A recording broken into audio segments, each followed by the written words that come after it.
Welcome to Maybe Movies, the alien-free audio files. This is the audio edition of our YouTube series, where we take characters from different movies and swap them into each other's worlds and see what breaks and what works. If you're wondering where the inflatable alien is, well, Trent's been banned from the podcast version for excessive thought bubbles and sausage talk. For full visuals and chaos, visit us at youtube.com/@Xadrum or grab our books at Xadrum.com. Now, let's swap some movies!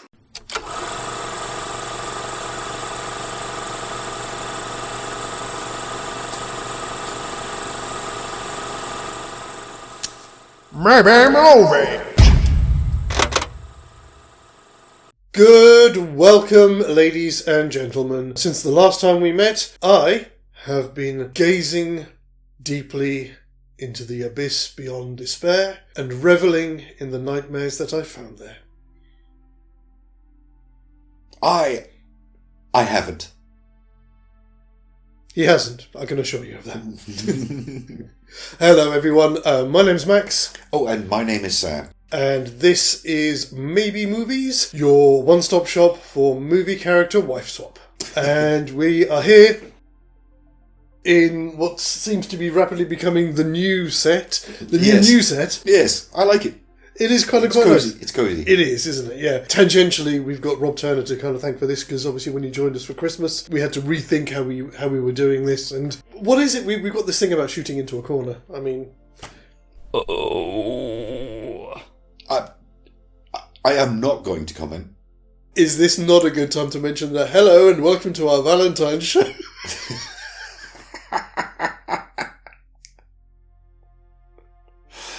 Yes. We are doing something a little bit different this time. We normally tend to stick to hard genres, but this time we're going to give romantic comedies a try. So this is still a hard genre for us. Oh, yeah. As you can probably tell by all of the pink. All of the pink. Gay! But before we get on to any of that, there is just one tiny piece of business. The poll. Yes, thanks to everyone who did vote for our December mashup of Violent Night. Yes. And Elf, which became Elf Night. Sorry you've had to wait until February, but I wanted to keep it running for a bit longer, and I wouldn't have had time to have got the votes in for the New Year show that we did. How did we do? Yes, how did we do? Well, just as a quick recap, Sam and I said yes, we thought it was a maybe movie, and Rob said no. Yeah. So on top of that, we had a total of 6 votes. Okay. But it was pretty much all one way. So by a landslide, 7 votes to 2.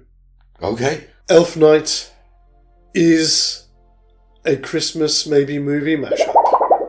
And we'll be here with a fanfare. Yay! Sorry, Rob. Better luck next time. See, haters are going to hate, you know? Oh, they are. Yes. You know I'm kidding, mate. But yes, thank you. Obviously, thanks to Rob for joining us. And thank you for everyone who voted. And again, check out what we're going to be creating here today. And cast your bones after we finished. And next month we will announce whether today's Valentine's mashup is a winner or not. If you've seen our show earlier in the week, then you'll know what we're doing. And if the eagle-eyed amongst you will have probably already spotted what's lurking at the back here. Yes, indeed. Both slightly unusual versions of the romantic comedy. They're definitely alternate takes on a very staple genre. Absolutely, but both with one with a divine, one with a more kind of infernal influence on it. This is going to be a tricky one because I'm not sure. Well, as I said earlier, it depends on what we choose as our premise. That's the thing. I think that's the hardest part that I'm trying to get my head around. I can see them working easier as a crossover, as 2 movies. Obviously, the devil has to bring those 2 together, and the angels have to make Dudley more happy. Can I be someone who women yearn after and crave for and lust after. Right, yeah, okay. I mean, So- there's a potential in that. But it's the mashup bit that, for once, that I'm actually struggling with. Right, okay. I mean, well, now, personally, there are a number of options and combinations of characters that we can have here. But I think in its simplest form, I kind of like literally the idea of the angels versus the devil. I don't even know if we need Stanley. I'm not sure. That's why we're going to have this discussion here. Or another way of doing it is it's a twofer, where the angels are sent to make sure that two pairs are made to fall in love, See, and then the devil gets involved. I would have suggested, again, before we even sort of think about the logistics of it, because they are literally 30 years apart, leaning into things from the Bible, and even the fact that they mentioned it tangentially in Bedazzled, could our setup be similar to the story of Job? The devil and God are having a discussion. Right. Okay. Yeah. The devil says, I've got this guy, I'm going to give him 7 wishes to make him happy. And the God's got this couple that he wants to fall in, that have to fall in true love. Mm-hmm. And so it's a deal between the devil and God. Okay. So God says, well, I bet you can't make these people fall into true love. And the devil says, Yeah, I own you, baby. Every time you pick up an instrument, I'll be there, inside you, wearing you like a glove. I've given this guy 7 wishes. I bet you can't make this guy happy. But obviously God will never get involved directly himself, so he assigns angels to the job. Yeah. Which does also then leave us with a possible twist at the end, because they have to make Stanley happy with wishes given to him by the devil. So they are, twisted. By design, twisted. Right. I mean, on one hand, I do like the setup. But on the other hand, that's a pretty big plate to be filling. That's the thing. Yeah, because then you've got 2 separate plots running parallel. And again, it was just a random thought. I don't think it's going to work. The films are, as I said, literally 30 years apart. Could we have them meet in the middle? So rather than it being 1967 and 1997, the events are taking place in 1982. Because that's 15 years back and 15 years forward. I mean, to be honest, buddy, you're always more bothered about the time frames than I am. I will happily transpose characters to a different era without a blink. So yeah, sure.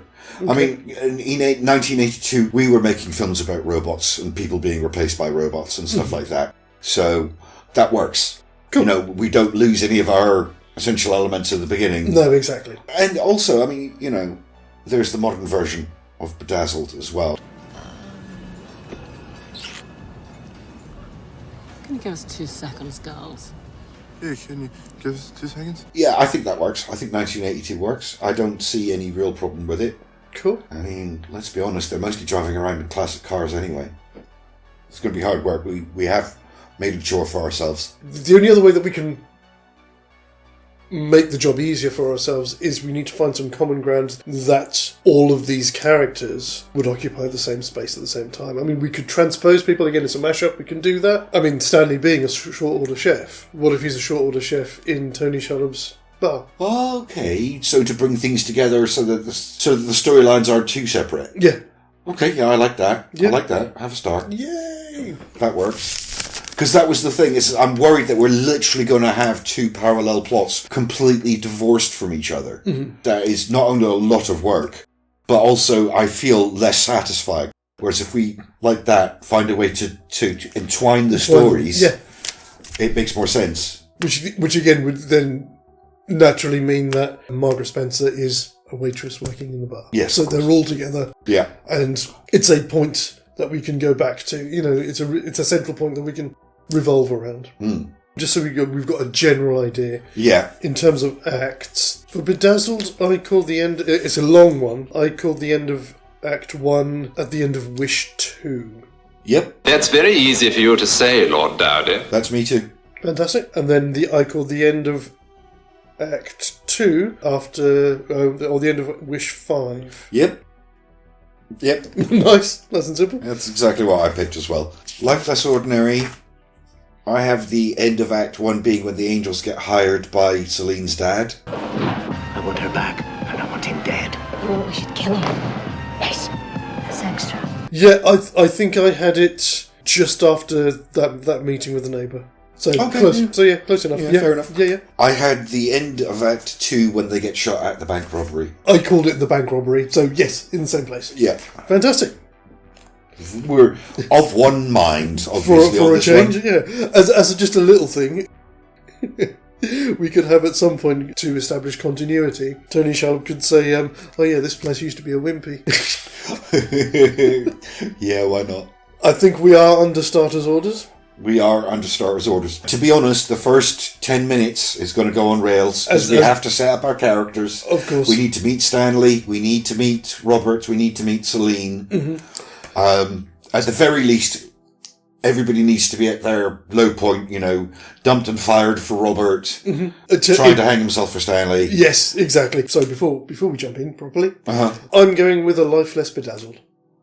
Yes, why not? It's about the only one. Yeah, no, it makes perfect sense. Yeah. So our little thing with God and the devil having this little bet, do we want to put it at the very beginning, or do we want to wait until we meet the devil and the angels and do a little flashback? Putting it at the very beginning would be nice. It's kind of reminiscent of things like. But we know who the devil is then. So you lose the reveal of I am Lucifer, the angel of darkness, and all That's of true, that. because they do play his entrance quite slowly. Because all I was going to say was, if we did it with that at the beginning, it's kind of like reminiscent of things like It's a Wonderful Life. Hello, Joseph. Trouble? Looks like we'll have to send someone down. But I mean, there's value in both. It's just each option causes us to lose another option down the road. I mean, we could still do it because we never actually see God. So they could just be disembodied voices. Okay. That's a good compromise. Yeah. Yeah, I think that works. Cool. But as you say, yes, the first 10 minutes is going to go as it does. Yeah, pretty much. So this is going to be the first interesting thing, because he obviously tries to kill himself, and then it's not going to be Peter Cook who turns up, it's going to be these two angels who come bursting into the room. Yes. So we can have a bit of fun with this. You always get the impression that Peter Cook as the devil, he's kind of got plot immunity in terms of you can't really harm him. Yeah. It's just the body. What we see is just an avatar, if you like. Whereas the angels are physically there. We can have a bit of fun as to why they break into his room at that particular moment. Does he live on the ground floor, Stanley? I'm not sure. It's not really clear. You could say he lives on the first floor. And so he jumps off the thing. The water starts running down, and it starts leaking into the flat below. Right. I mean, So they do it as a thing. Like they come up and say, "Oi, what the hell are you doing?" I don't know if we need to do that. I mean, it's a bit like you're saying, like the beginning of It's a Wonderful Life. You could have it literally be God goes to the angels and goes, "You better get your butts in gear. Things are about to go wrong." Of course, in the same way that Clarence just turns up and leaps into the water. Yeah. So they just burst in. Burst in, yeah. Which does bring up another question. Oh, hang on. We want to establish a question here. Are they allowed to let them know that they're angels? Or do they have to pretend to be people? Oh, that's a point. I think not. Because Robert and Celine don't know that they're angels in that. Yeah, exactly. And so... That's why I was wondering. Yeah. And because... Well, no, but I suppose they have to. If they're giving him 7 wishes.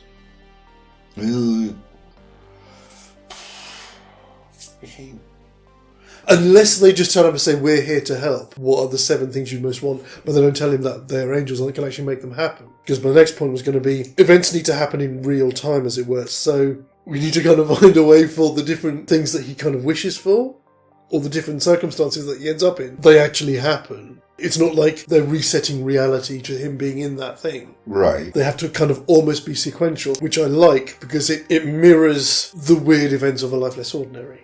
Right, okay. Yeah. So rather than him going, right, I'm now Lord of the Manor, or I'm now this, or I'm now that, he actually experiences them sequentially through the movie. Yeah, right. I see what you mean. Yeah. So I think they can't tell them.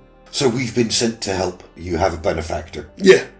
You know, Exactly. Nice, vague. We've been sent to help. Oh, yeah, well, you have a benefactor. Oh, yeah, well, who?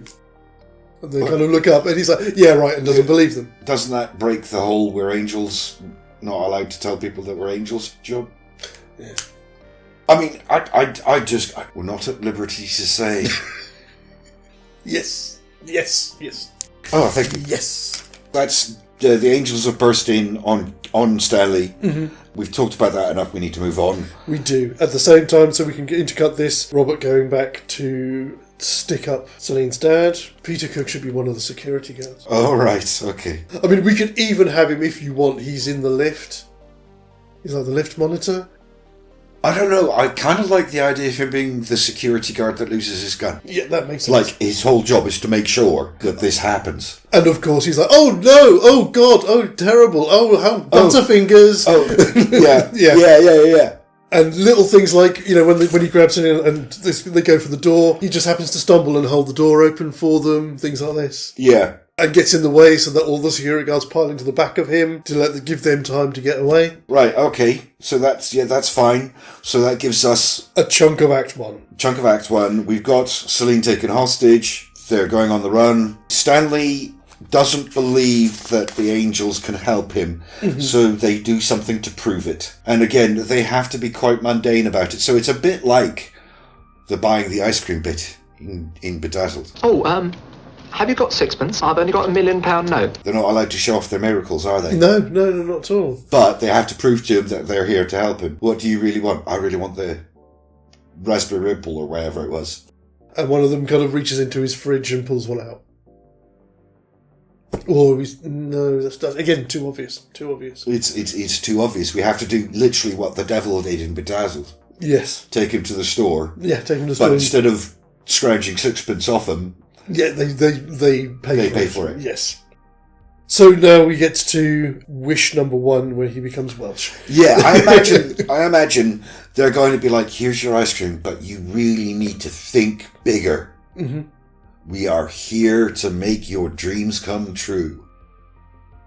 Or something like that, you know? Because the ice cream is such a petty wish. Yes. And it's like, I'm sure that Jackson would have something to say about that. You really need to think bigger. And I just feel like there's a nice little moment there. Because can I get Stanley has quite extravagant wishes. Yes, he does. And I think it would be good to set that up by having them say to him, you need absolutely, to think I agree. bigger. You know, Definitely. So he then mentions about wanting to be... I've always kind of fancied myself as a bit of an intellectual. Yes, articulate. Yes. So this kind of works because we can then have one of the angels basically chaperoning Stanley, and the other one is the one who has to get Margaret to the right place at the right time to make this all work. Okay, yeah. All right, yeah. And even at some point, as we go through this, we can go, right, well, this isn't working, so they can swap over. So initially, it could be Jackson with Stanley, and I can never remember...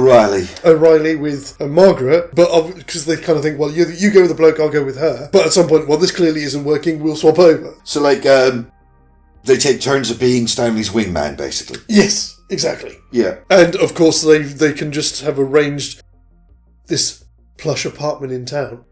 The angels, they kind of become more prominent in A Life Less Ordinary later in the film. Yeah. So for them, for this point, their side of it kind of runs on rails. Yeah. A little bit. With just the devil popping up wherever he needs to be to nudge things in the right direction. Yeah, absolutely. Unless we want to allow that the devil can't help but make things worse. So their storyline might not go as smoothly as it does in the film because he's involved. So are we saying that the devil is cheating?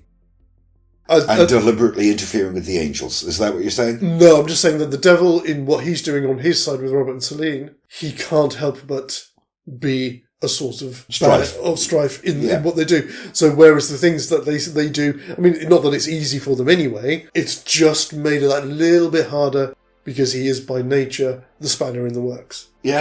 I mean, I accept that. Yeah, absolutely. Cool. Yeah. I was trying to think of an example, but it's, again, having only seen A Life Less Ordinary the once, nothing kind of immediately sprang to mind. Right, so we're moving on from the first wish, are we? We are moving on from the first wish. I said these wishes are tainted, so that is going to happen pretty much as it does. Yeah. But this also works as well, putting Stanley in that situation, because then... Ooh. I'll come back to that. Just going to hold on to that thought. Okay. So we're looking at Wish 2. Are we? Are we? Or are we going back over to A Life Less Ordinary and seeing where they are? I feel like we need to. Yeah, okay. So, I mean, we need to at least get them to the cabin or wherever it was that they were in. Yes. Probably going to go on rails, isn't it? I can't see there being any difference because the devil isn't involved in any of this. No, he's not going to get involved till the end of the act, really. Unless we want to say has some kind of... So he goes off to get groceries, doesn't he? Yes. So unless the devil is involved in something like that, but I don't know what he would do. I mean, it did cross my mind that we could have him turn up and untie Celine because it's in his nature to cause chaos. But Celine doesn't leave. But other than that, it's going to run on rails. And even that would be superfluous because she unties herself anyway. Yeah, it's taking agency away from her if we do that, yeah. It is, yeah. I didn't know whether we could do something with the meal that he prepares for them. That the devil does something to the food or something like that. But I can't... Nothing sticking, nothing immediate is cropping up that you could do. I was going to say, if he goes off to go and get groceries and the devil fucks the car and he has to walk all the way back. But then we still need the car for later, so that... It's starting to unravel. I mean, for some reason, the only thing I can think of is that the devil tampers with the food when he's not looking and puts all the wrong spices in it or something. But it's... I mean, yes, he's very much... He's quite petty in the film, but there's got to be something. Give us 2 seconds. Give us a second to think about it.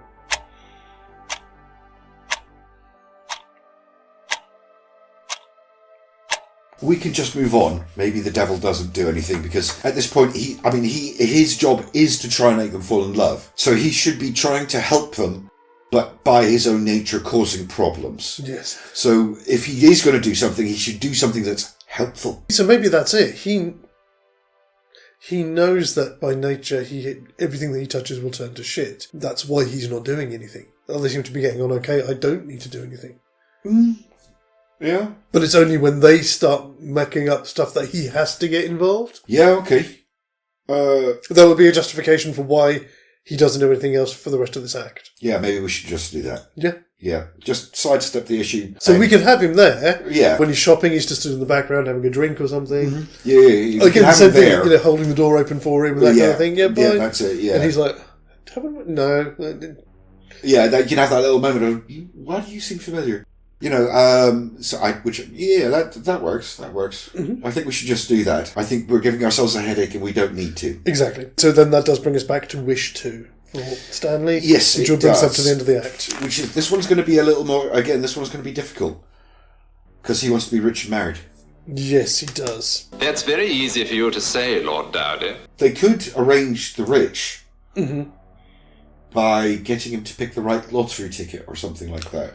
Yes, take it. That's fantastic. Thank you. But I'm struggling with being married. Is a problem. Maybe, again, this is one of those things where the angels could have a little look. We can do a lot, but we can't do that. Yes, and the other option that I'd have said is, women love a man who's not available. So O'Reilly will pretend to be your wife. Okay. To increase his desirability. And it just so happens that Margaret is the one person that's not going to work on. Yes, although I would say... No, she would know who she is.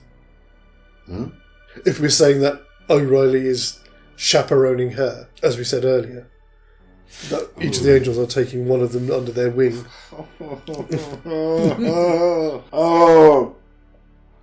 This is giving me a headache. Oh, point of connection.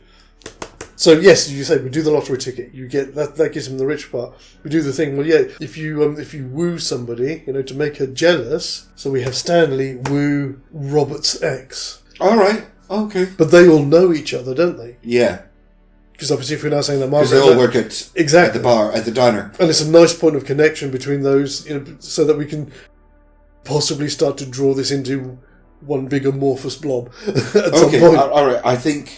I think that's enough to cut it. So we do the wooing. I'm rich now. Do you want to go on a date? Blah, blah, blah, blah. And he does this in front of Margaret to try and make her jealous. Yeah, but it doesn't work. And the angels are egging him on. Yeah, no, it's working, and it's clearly not. And he gets to the point where no, this isn't working. No, sorry, forget it. And that would bring us to the end of Act 1. Yes, it will, except for I guess the devil's going to get hired by Celine's dad. Yes. Which gives him an excuse to come into the story and makes things a lot simpler. Maybe that's it. Maybe that's what he gets hired by them because he's like, well, there's nothing for me to do here. They're already doing everything that they need to do to fall in love. I'm just going to put my feet up. This is too easy. So that's why he goes, I need to get myself involved in this directly. This is too easy. But also, it's like the Angel said. It's like O'Reilly said to Jackson. If we don't, somebody else will. True. Yes. Yeah, take it. All right. Yeah, Okay. no. That is a good point. Because that is seriously a fly in the ointment for... Yeah. You can't get them to fall in love if they're dead. Tends to make a bit permanent. But that is Act 1. It is indeed Act 1. Ooh, actually. Mm. Just very quickly to lead back into Act 1. Right. We were saying that we were struggling with the devil, giving him something to do. We don't necessarily have to give the devil something to do, because he's not on his own. So what about if, during the kidnapping, as a way of trying to show Celine that Robert is the man to protect her, if you like, he sends in Wrath. Okay, yeah, that's interesting. Because we've got the 7 deadly sins, we might as well use them. So he sends in Wrath, I don't know, do a carjacking or something. Yeah, okay. And so in the hope that Robert will then stand up to him, but in common fashion with this kind of thing, she probably ends up saving herself. Yeah. Like he tries to jump in the car, she kind of swings around in her seat, kicks him in the face, or yeah. something stupid like that. Yeah. And it all goes pear-shaped. But it at least gives us something to do, So we could put that where the gas station scene is. That's what I was thinking, yeah. Yeah, okay. Fantastic. So, sorry. On with Act 2. So we finished with Stanley, didn't we? We finished with Stanley, so that means we will be jumping back in with... Mr. Johnson's visit. And, Felix, was it? Felix, yes. Yes. Felix was his friend. $1 Felix. for yes, $2 for no. I really like that scene, so I don't really see that we need to mess with that too much. No, it's a good scene. It's a good scene. Yeah, I think that should stay the same. Right, I'm regular. I am a regular man. After that, they had the argument about him being the worst kidnapper in the world. Mm-hmm. At that point, we go for the first exchange attempt with the fake bomb and being shot at. Oh, yes, because they make the call, don't they? Yeah. So I think we run it up to the call. I think we want to swap back to the other side just to show a little bit of passage of time. Yep, okay, that's Before fine. we get to the actual exchange. Right, okay. The carrot bomb, I think I put it down as. So where are we? We're up to... Oh, yeah, wasps. Hello, Stanley. Hippies, traffic warden. Traffic warden, and then a bit of the Devil's Tale. Obviously, we're not going to get that. So I'm wondering if we get something equivalent from the Angels. Like, again, with the being vague and euphemistic and stuff like that, but maybe talking about their job and how difficult it is in this day and age. And yeah, I mean, we could also use that if we wanted to as... We could even have Jackson's little speech about how you used to be simple, you put a man and a woman together and nature took its course and... Exactly, yes, yeah, love that. But also as well, we could use that as a bit of foreshadowing for the poem he will write later, if we're going to do that. If we still want to include that in there. So we get a little bit of who he was when he was mortal. Yeah. As a bit of a setup for that, maybe. So then he sleeps on it. Yes, he does, yeah. Obviously, I'm assuming then we're not going to get Lust this time, because she's going to be helping with the devil. Yeah. So this is when we want to cut back to Robert and Celine. Because, that really works really well, because again, we get this scene about love, true love and all this kind of thing, but it's not just, I think, the love side of it, it's the physical side of it as well that Stanley's interested in. Yeah. So if you really want, you can have O'Reilly go, if that's what you want, come on, let's go. All right. Okay. He's like, what?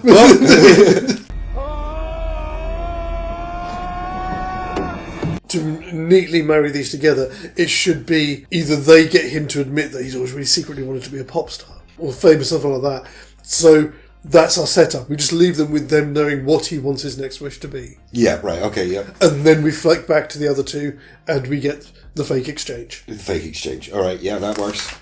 Then he gets followed and gives up the car to the hitchhiker. Who I didn't realise was Timothy Oliphant. Yeah, I didn't realise that until I was reading the end credits. Yes. I did not recognise him. I saw beforehand that he was in the film, but I didn't spot him when I was watching it. So let's... I'm sorry, Timothy, I think you might have to sit this one out. Uh-huh. Because I think the hitchhiker then needs to be Lust. Oh, right. Okay. Yes. Yeah, so you get Sophie Loren standing by the side of the road in her almost all together. It's not Sophie Loren, is it? No. Oh, sorry. Strike that. Reverse it. Raquel Welch, excuse me. Yeah, I was going to say, sorry, I was why. pretty sure it wasn't Sophie Loren. What was I thinking about Sophie Loren? I was thinking about Sophie Loren earlier. All right. For personal reason. I don't want to know. that gives us a bit of a framework, because any time where there's little incidental characters that appear, we could just throw in one of the deadly sins. Yes. Yes, of course. God doesn't ever directly take a hand, so he sends the angels. So the devil's like, well, why shouldn't I do the same? Right, and so he's sending in the sins. Yes. And that is his flaw. Exactly. Because the sins are going to screw up. Yes. Like, Lust is going to totally try and seduce Robert. Yes, You know? exactly. I'm taking one. Sorry. Yeah. No, that's good. That's good. Yes. That gives us a solid basis for this is what the devil's flaw is that he's relying on his minions too much. This is what I meant when I said I was struggling with it. Now that I've got something that I can frame everything on. Yeah, it's starting to make sense now. Yes. It's starting to make sense. But how do you think things are going to go down with Lust? I think Robert's too much of a gentleman. Yeah. And he'll probably be all flustered and... Oh, I love a man who knows what he wants. Which is interesting as well, because again, you've got two English male leads who have that kind of... words. Persona? Yeah, they are that kind of bumbling kind of... Bumbling, well-meaning... Yeah, sort of Hugh Grant type character. Yeah, like. yeah, absolutely. That's the first choice that I could think of. Yeah, so he has to extricate himself from the situation because of her advances. Yeah. And then she just goes, ha-ha, leaps into the seat and drives off. Yes. Leaving him stranded and having to walk his way back, which is, again, a nice point in the movie to cut back to what's happening on the other side. Right, okay. So this is where we come to the pop star bit, rock star bit, whatever. It's a shame that we can't contrive a way to have his pop star moment happen in the same bar where they do the karaoke. So they're all in the same place at the same time. Yes, but I just realised maybe that's how they do the pop star bit, is they put him up for karaoke. So we've got karaoke in New York and karaoke in fuck Indiana or wherever they are. So you could cut back and forth between the two songs like it's a weird dual song kind of thing. Oh, that's lovely. Oh yeah, take one. Yeah, I like that. So that kind of solves, like, instead of doing this bit and then doing the next bit with Robert and them, I actually have those cutting back and forth simultaneously right through the entire sequences. And they both end up doing karaoke. Brilliant. That works. Yeah, see, that was the bit in A Life Less Ordinary when I said before that it feels like a Dennis Potter thing, because that's a very Dennis Potter thing to do. Oh, the bit musical number and their costumes change. Exactly, yeah. Which is interesting because Ewan McGregor, he has like literally a 2-second cameo at the start of karaoke. I mean, heavens. I mean, it's not as though you haven't done it often enough before now, is it? Eh? I don't want to do it with him at all. But he's also, I think, one of the main characters in Lipstick on Your Collar. Is he really? Yeah. All right, okay. Oh no, that doesn't work. Trying to find the equivalent of the dour kind of performance that the devil puts on. I don't care. I was going to say, again, just trying to feed in what we know about Jackson, they get him to do some flash poetry and everybody loves that. So again, you get the person who's supposed to be helping him is the cause for things going pear-shaped. Right, yeah, okay. Yeah. Oh, brilliant. Yeah, because I was blanking on that completely. But that's brilliant because that allows Stanley to pick up on something else that Margaret likes. Because what I was saying in Act 1, which I was trying to hold for the thing, through each of these successive things, while he's not getting what he wants, he's learning who she is. Right, okay. And so that's by the nice. end of it... that's nice. That's a layer, baby. Like an onion. Yeah, so by the end of it, he's figured out who he needs to be. Yeah, that makes it... Yeah. Go on. Oh, yes. Go on. We're up to karaoke, waking up the next day. We can have... We've had Wrath. Sorry, I'm making that. Now, this is the one that is difficult. Well, waking up the next day after having done... But listen, why don't we go in the back and shag? What? Well, not so much that. I'm thinking about Wish 4. Wish 4... Fly on the Wall. Oh, God, this is difficult. Maybe this is where we start to break the rules a little bit. Mm-hmm. Like, the angels aren't supposed to let him know that they're divine. But maybe this is when he starts to go, hang on a minute, there's something... How are these people able to arrange all of these things? I like it. What I was going to suggest, and again, we may be able to marry these together. Yeah. He wants to be a fly on the wall in a situation with her. Yes. Rather than making him a literal fly on the wall. I don't know. See, I was again, trying and tie this into the other storyline. I don't know. Ooh. she's got a job interview for Ian Holmes' company. So they arrange for him to be not a fly on the wall, but he's outside the window cleaning the windows. So he's a fly on the wall, metaphorically speaking. All right. We may need to add something into it to get the right justification. Well, I mean, because obviously we can change things, but in Bedazzled, that's Stanley's jealousy. It's when they're in the morgue, isn't it? They're in the morgue, yeah. And it's the rugged policeman. So we replaced the rugged policeman with business exec. Hey, I like you. You should come up to my office sometime. We might be able to give you a job. You're so much better than working tables. All right, so my only question is, and it's because I'm struggling to think of what the correct answer is, how does Dudley express his jealousy? Because if he's outside cleaning the window, I mean, does he just throw his bucket at the window or something? Or because he doesn't like how the policeman is talking to Margaret, and that's when he flies up in his face and starts doing stuff. Oh, I see what you're saying. Yeah. We need to express Stanley's jealousy. We could have her turn the executive down and him being like, or what? We could do that, or we could have the window is just a jar or something, so he pulls it open and throws water into the office. Oh, yeah, I like that. Yeah. I like that. That works. Yeah. Yeah. That works. Before we leap into the next bit for Act 2, this seems like an appropriate moment just to take 2 seconds and do that thing that we do, which will be to do a quick shout-out. And this one is again going to be for one of our long-time supporters and friends from the YouTube community. This is for Gloria from Gloria's Platter. And this one is a bit of a special one.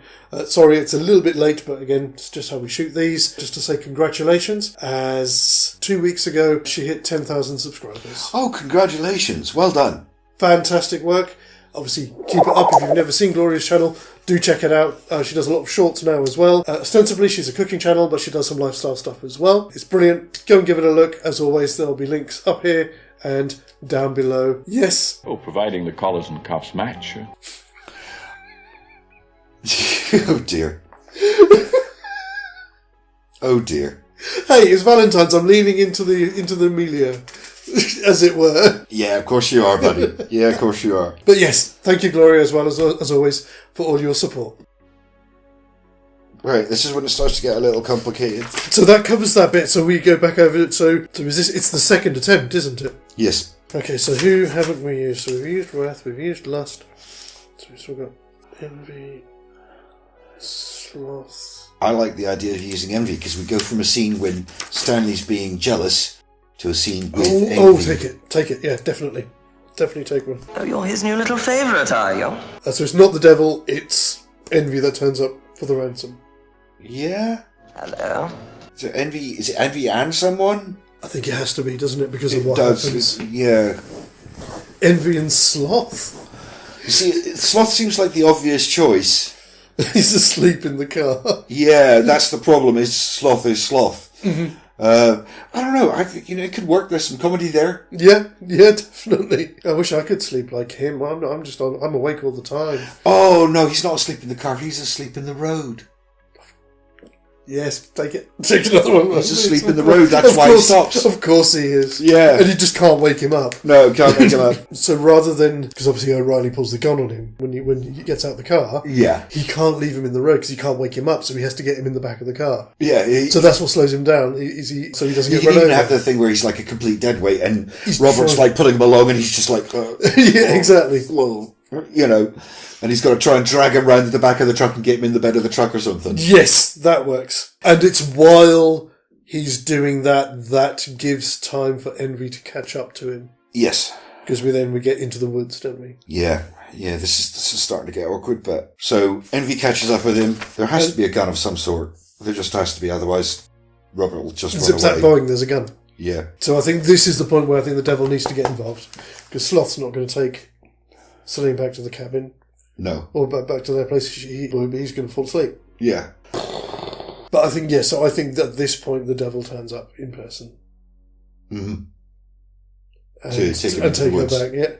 Oh, yeah, yes. Yeah, that makes more sense. Yeah, so he has envy and sloth take her back. Yes. While he marches into the woods. I'm imagining sloth has something to do with the reason why she gets away. Yes. Like he just falls asleep on her or something like that. And yeah, envy gives him the gun to keep her trained on her, and he's just like... Brilliant, that works. And that's kind of quite nice, because we're deep into Act 2. It seems like a nice place to bring the devil into it. not the beast! You know, rather than having him just directly from so, no, again, that thing, isn't it? You know, if you want something done, you've got to do it yourself. Exactly. Until she comes and saves him. Yeah. Although I do want to say, when she comes up and hits him with the shovel... Oh, ow! Oh, no, don't do that. Just so deadpan.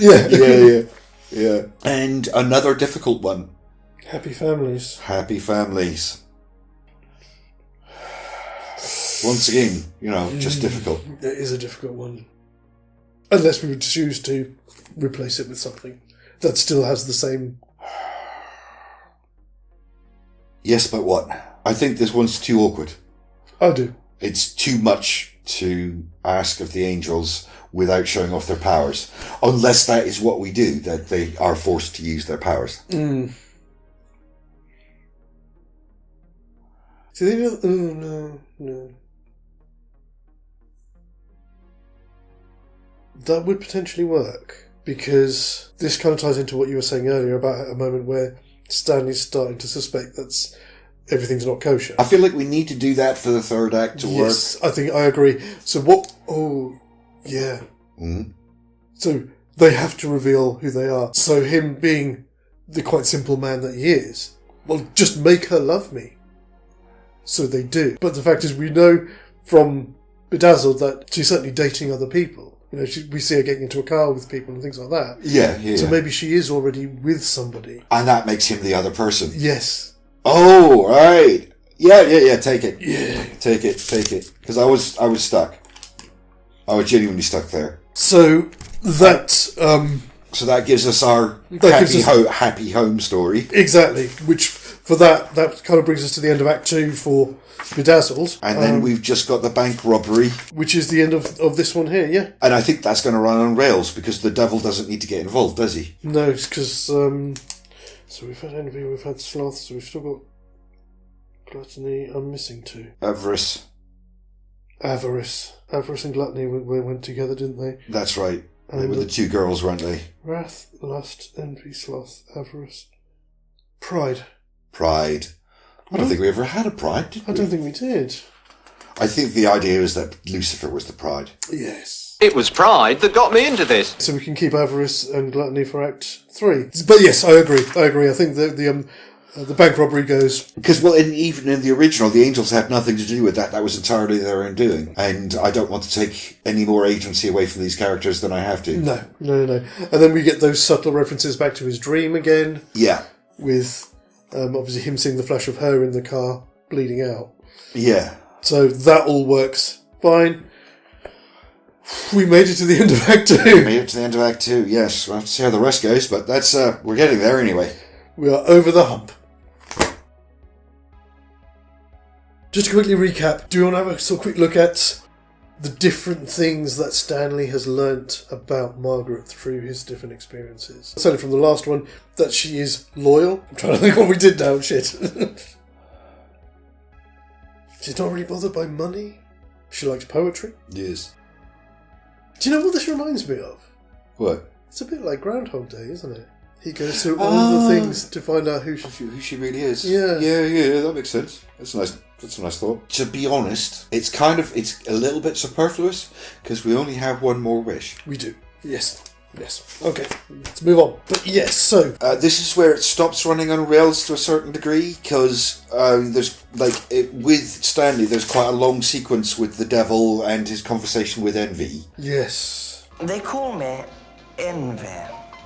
Not a very attractive name, is it? I always wanted to be called Valentine. Never mind, I'm stuck with it. I don't know what to put in there. Right, okay, so maybe this is when the penny drops for Stanley. Like, he realises... Yes, because we said the angels made her fall in love with him and it didn't work. Exactly. So he knows what's going on now. So maybe this is a conversation about him going, so what, are you really angels? Mm-hmm. Do you actually work for... Have you met God? What does he look like? Is he nice? And all the things that Dudley Moore would say. But also, like... So what are the rules? What are you allowed to do? Yeah, I think this is enough now. You're asking too many questions. Just don't look a gift horse in the mouth, all of this kind of thing. But we can have a proper conversation with them about stuff, because he realises exactly, we can have that conversation. Which will be a nice filler for that, because the next one is going to be a difficult one. Yeah, the next one is going to be difficult. Nuns, yes. But we'll come back to that in a second. That fills up that little gap there. Yeah. And then we flick back to the other side. Yeah. So we have the visit to the dentist to get the gunshot cut out. There's that whole bit with Stanley Tucci with the head bandage and taking photographs and getting not headbutted by Robert. Again, does this run on rails, or do we want to, I feel like the devil should be involved in making things worse. Oh, absolutely, absolutely. But how? Well, again, we've still got 2 sins to go. We've still got avarice and gluttony that we can slot in somewhere.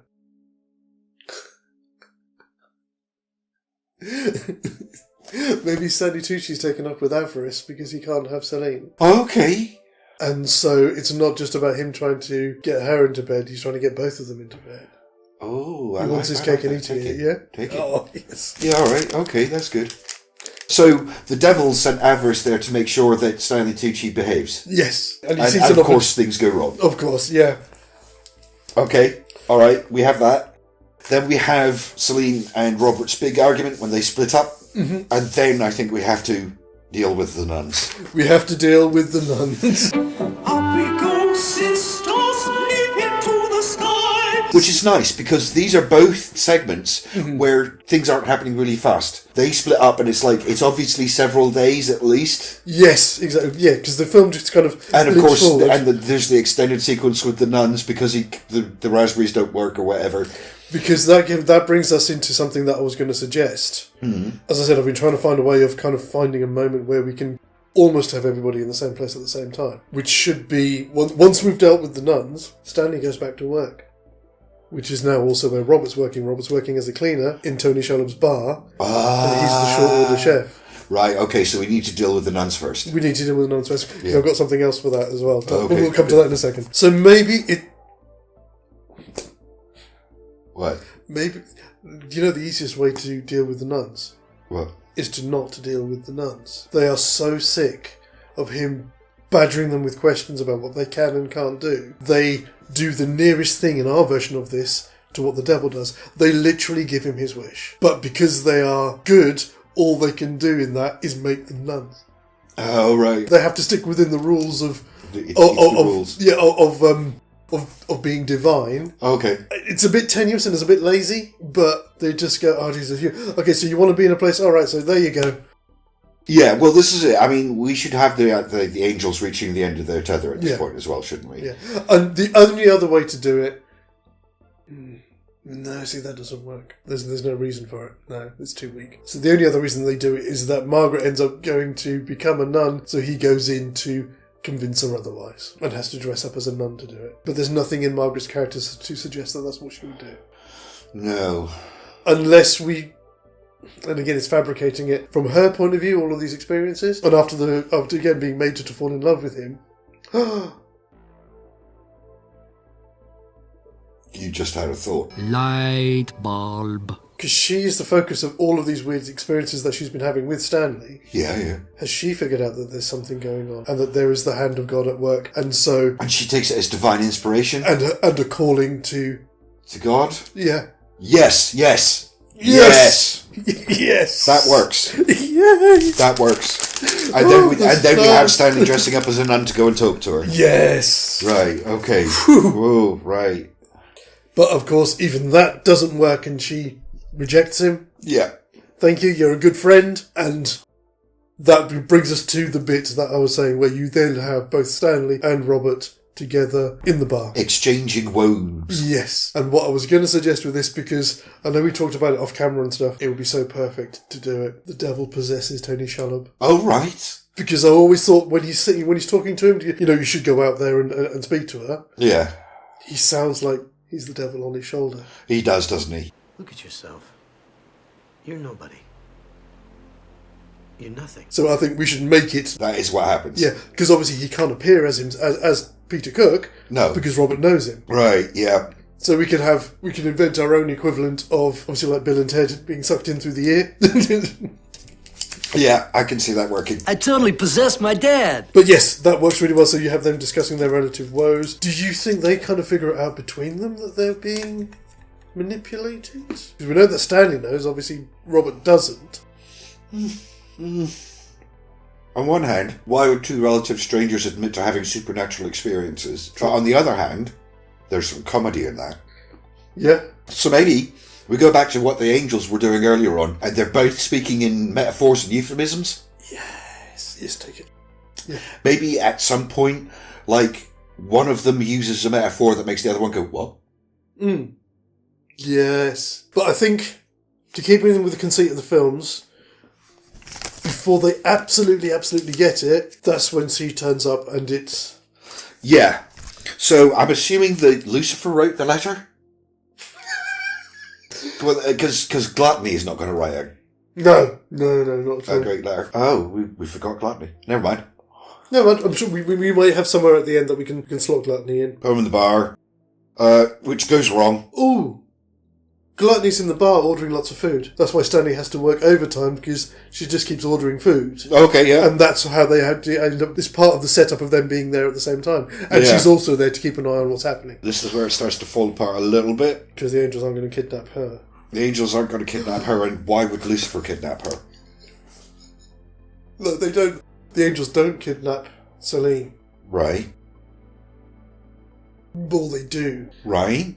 Go on. While Celine is driving to the thing, it's raining outside, isn't it? Uh-huh. She comes across Margaret, having left the convent. She's completely distraught by everything that's happening. Just sees her walking along the side of the road with a bag in the rain. Right. So picks her up. The angels, sick of this, are kidnapping Margaret, but obviously Celine's in the car. Right. So okay, so they both get kidnapped. Yes, so that we can bring this all together. Robert and Stanley have to work together to save the two girls. Have one. Have one. Oh, yes, that's it. Of course it is. And that gives us something distinctive, unique. Yes, absolutely. So yeah, they have to work together to go and rescue the girls. So the devil writes the letter. The letter pisses off Celine. And I figured it would be something like that. So that's why she's driving to have She's going to have a confrontation with him. It's probably some comment about her breasts or something like that, in the poem. And she's offended, and she's going to confront him when she... Yeah. When she sees Margaret, picks her up, and one thing leads to another. Then we still get that moment. And we still get the moment with the angels kidnapping them. Yeah. So you get the devil talking to both of them? Yes. I imagine it's like, I'm sorry, this wasn't part of the plan. You know, things have gone slightly wrong. It seems that my associates have gone off the reservation, and somebody needs to go and save your girlfriends. Fantastic. So now all we need to decide now is what happens at the denouement, at the finale. We can have the bit with playing cards, and they come in for the rescue, and they have a big fight. And that's great, because we'll have Ewan fighting Jackson, and little Dudley Moore fighting Holly Hunter. Yeah. It matches. And then Ian Holm turns up with Mayhew. Yes, to bring the final nail in the coffin of chaos. Obviously, we're not going to lose the arrow of love. But what would be Stanley and Margaret's equivalent to something like that? Playing into the theme of poetry, he's been writing a poem on a beer or on a napkin or something while he was at work. In this situation, that falls out and she finds it and reads it. Right, I see what you're saying, which is good. Yeah. That is good. But what I meant was like, she shoots him. Yes. I'm talking, what would be Stanley and Margaret's equivalent to that? I mean, we could just do the one miracle at the end. This comes back into something that I was thinking of when I was trying to get a handle on how to do this. Because I think the fact that Dudley even did this, that Stanley even did this to come to rescue her, would be enough to resolve the whole conflict. But no, this it's weird because this isn't part of any of the discussion that we've had. This is just something I was thinking about the other day, and I think we do get the one miracle. Best kind of way I can express it is we're basically figuring into something from Good Omens. Right. Is this a game of chess or just a very complicated game of solitaire? Yeah. Yeah? Yeah. So we get the one miracle because God decrees it. Oh yeah, absolutely. Yeah. So that's what I mean. Yes, absolutely. They've gone all through all of this, but God's already know what's going to happen. Right. So Okay. we do get just the one arrow of love. Right. Okay. Yep. That's perfect. Mm-hmm. And I think we've got our ending. We do. We have a double wedding. Yes, absolutely. Claymation, spectacular, and all the rest of it. I know it's so weird, isn't it? That was the one it's bit so I was weird. What? But yeah, and that is our movie. That is our movie, A Life Less Bedazzled. Wow. So, as always, we're going to do our usual thing, take a couple of seconds, gather our thoughts, and we'll be straight back with our votes. Don't nobody go nowhere. Xadrum is more than just curious content on YouTube. We're also a small publishing house, with books covering a range of genres from 1940s pulp adventure to children's novels, and even a touch of the macabre for those who like their literature on the dark side. Our titles are available in both paperback and ebook formats. Ebooks are available on Amazon, but physical copies can only be bought exclusively through our website at xadrum.com. Jeff's got enough cash as it is, so why not help us little guys grow and thrive? Links can be found in our banner and in the description to all of our videos, and we look forward to helping you indulge your itch for escapism. Okay, and we are back. So, looking at the stars, considering that I wasn't sure how this one was going to go, or if I had anything to contribute to this one, well, 9. You're 9, good lord. 9? I am on 7. After you, sir? I am extremely torn on this one. I think there are a couple of neat moments in it, and certainly the ending felt a little different, like, alright, we changed things up a little bit, but ultimately, I think I don't know that we changed enough to call it truly our own. So I think my vote is going to be for a no. Okay. At the start, I was erring on a no because I really couldn't see how these figured together. Mm. But I actually think what we've done here is actually quite clever. Again, from our first draft perspective. Yeah. We found a way to preserve all of the beats of both films. Make them work, and because of the way the action breaks down in each film, we found places that we can cross over and swap back and forth. Flip-flop between them. Yes, it's going to be a big film. As you say, you're talking about a 2-hour film at least. Yeah. But I think they work using the two plots. Yes, we kind of smush them together, but there's no reason that we can't do that. Ideally, you want to make it its own thing, and I think we have. We've allowed for swapping things around. We've kept enough of both films together and managed to draw them into one thing in the third act. Yeah. Okay. You know, everything for as disparate as our characters are, we brought them together and had to get them to work together to effect a resolution. So for me, that is a mashup, and I think we've done some nice stuff here, so I'm a yes. Okay, fair enough. So there we have it, folks. We are broken-hearted. I'm just trying to keep it on theme. Indeed. Yes, so that is 1 yes and 1 no. And now, as always, it's over to you lovely people at home to have your say. So have a look over what we've done here today, give it a mull, and cast your votes where we normally run the poll, so that'll be on the community tab here on YouTube, as well as our pin post on the Xadrum Twitter account, and also for the next 24 hours on our Instagram story as well. And at our first episode in March, we will let you know if we have a winner or not. I think that's kind of it. That is kind of it. Yes. It covers all of the bases. So again, we will be back with something else next week, and we'll be back from the corner of movies. I don't know. I'm running out of names now. For whatever we bring you next month. Until then, as always, have a wonderful Valentine's Day if you are choosing to celebrate the most fabricated holiday of the year. Indeed. And we will see you next time. Take care. As always, guys, DTFN. Are you telling me that everything you've ever said is a lie? Everything I've ever told you has been a lie, including that. I don't know what to believe. Not me, Stanley, believe me. Ba ba ba ba ba ba ba ba ba ba ba ba ba ba.